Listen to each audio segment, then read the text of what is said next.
வளையோசை சேனலுக்கு உங்களை அன்போடு வரவேற்கிறேன். இன்றைக்கி நம்ம பார்க்க போகிறது ரொம்பவே டிஃப்ரெண்ட்டான ஒரு sweet recipe. Instant gulab jamun mix வச்சுட்டு நம்ம நார்மலாக குலாப் ஜாமுன் தான் பண்ணுவோம். ஆனால் அதை விட ஈஸியாக ஒரு டிஃப்ரெண்ட்டான ஸ்வீட் ரெசிபி தான் இன்றைக்கி நம்ம பண்ண போகிறோம். வாங்க வீடியோக்குள்ளே போய் பார்க்கலாம். வீடியோக்குள்ளே போகிறதுக்கு முன்னாடி நம்ம சேனல் வளையோசையை நீங்கள் புதுசாக பார்க்குறதா இருந்தால் என்னுடைய மற்ற வீடியோஸையும் செக் பண்ணி பாருங்கள். உங்களுக்கு பிடிச்சிருந்துச்சுன்னா சப்ஸ்கிரைப் பண்ணிக்கோங்க, பெல் ஐக்கானையும் ப்ரெஸ் பண்ணிக்கோங்க. ஃபஸ்ட்டு சுகர் சிரப் ரெடி பண்ணிக்கலாம். நான் இன்றைக்கி 1.5 கப் சுகர் எடுத்திருக்கேன். உங்களுக்கு ஸ்வீட்னஸ் எவ்வளோ வேணுமோ அவ்வளோக்கு நீங்கள் சுகர் எடுத்துக்கலாம். இந்த சுகர் கூட 1/2 கப் தண்ணி சேர்த்துக்கோங்க. நல்லா ஒரு கம்பி பதம் வர வரைக்கும் இதை நல்லா பாயில் பண்ணிக்கோங்க.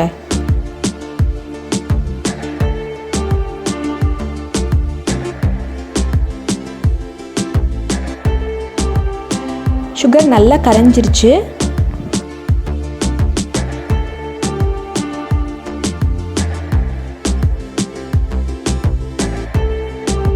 நல்லா பாயில் ஆக ஆரம்பிக்குது. இந்த ஸ்டேஜில் நீங்கள் செக் பண்ணிக்கிட்டே இருங்க, கரெக்டாக ஒரு கம்பி பதம் வரணும். பாருங்கள், நம்ம சுகர் சிரப் இப்போ ரெடியாக இருக்குது. ஒரு கம்பி பதம் வந்துருச்சு. நான் இன்றைக்கி GRBயில் இன்ஸ்டன்ட் குலாப் ஜாமுன் மிக்ஸ் எடுத்திருக்கேன். நீங்கள் என்ன பிராண்ட்னாலும் யூஸ் பண்ணிக்கலாம். இப்போது சுகர் சிரப் ரெடியாக இருக்குது. இதில் இந்த மிக்ஸை ஆட் பண்ணிக்கலாம். நல்லா மிக்ஸ் பண்ணிக்கிட்டே இருங்க. கட்டி இருக்குன்னு பயப்படாதீங்க, அது நல்லா கரைஞ்சிரும். இப்போ பாருங்கள், கட்டி எல்லாம் கரைஞ்சி வந்துருச்சு. இந்த ஸ்டேஜில் காய்ச்சி ஆற வச்ச பால் சேர்த்துக்கிறேன். சப்போஸ் நீங்கள் இதை பர்ஃபி மாதிரி பண்ணுறதா இருந்தால் நீங்கள் இந்த பால் சேர்க்காதீங்க.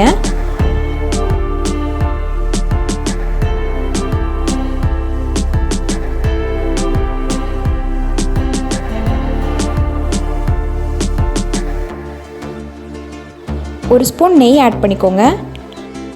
நல்லா மிக்ஸ் பண்ணிக்கிட்டே இருங்க. நல்லா அந்த பேனில் ஒட்டாமல் வரும், அந்த அளவுக்கு நல்லா மிக்ஸ் பண்ணிக்கோங்க. நம்ம ஆட் பண்ண நெய் எல்லாம் வெளியில் பிரிஞ்சு வருது.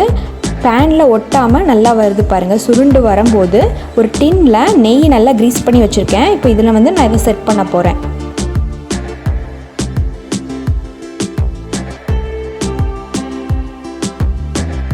மேலே கொஞ்சம் நட்ஸ் எல்லாம் தூவிக்கோங்க. இதை நல்லா செட் பண்ண விட்டுருங்க. நீங்கள் ஃப்ரிட்ஜில் 5 மணி நேரம் செட் பண்ண விட்டிங்கன்னா நல்லாயிருக்கும். அப்புறமா நீங்கள் எடுத்து பீஸ் போட்டு சாப்பிட்லாம். ரொம்பவே ஒரு டிஃப்ரெண்ட்டான ஸ்வீட் ரெசிபி இது. நீங்கள் கண்டிப்பாக ட்ரை பண்ணி பாருங்கள். குலாப் ஜாமுன் பண்ணுறதை விட இது ஈஸியாக குயிக்காக பண்ணிடலாம். குலாப் ஜாமுன் கூட நீங்கள் மாவு பிசைஞ்சிட்டு அதை உருட்டி அப்புறமா எண்ணெயில் பொரிச்சிட்டு சுகர் சிரப் ரெடி பண்ணிவிட்டு அதில் ஊற வச்சு அப்படி நிறைய ப்ராசஸ் அதிகமாக இருக்கும். நீங்கள் சட்டுன்னு ஏதாவது ஒரு ஸ்வீட் பண்ணணும் அப்படின்னா கண்டிப்பாக இந்த மாதிரி நீங்கள் ட்ரை பண்ணி பார்க்கலாம். ரொம்பவே டிஃப்ரெண்ட்டாகவும் இருக்கும், டேஸ்டியாகவும் இருக்கும். இந்த வீடியோ உங்களுக்கு பிடிச்சிருக்கும்னு நினைக்கிறேன். உங்களுக்கு பிடிச்சிருந்துச்சுன்னா லைக் பண்ணிடுங்க, உங்கள் ஃப்ரெண்ட்ஸ் அண்ட் ஃபேமிலிக்கும் ஷேர் பண்ணிடுங்க. தொடர்ந்து நம்ம சேனல் வளையோசையில் வர வீடியோஸ் எல்லாத்தையும் நீங்கள் மிஸ் பண்ணாமல் பார்க்கணுன்னா நம்ம சேனல் வளையோசையை சப்ஸ்கிரைப் பண்ணிக்கோங்க. பக்கத்தில் இருக்க பெல் ஐக்கானை ப்ரெஸ் பண்ணி ஆல்ங்கிற ஆப்ஷனை செட் பண்ணிக்கோங்க. அப்போ தான் நான் போடுற வீடியோஸ் எல்லாமே உங்களுக்கு நோட்டிஃபிகேஷனில் தவறாமல் வரும். நன்றி.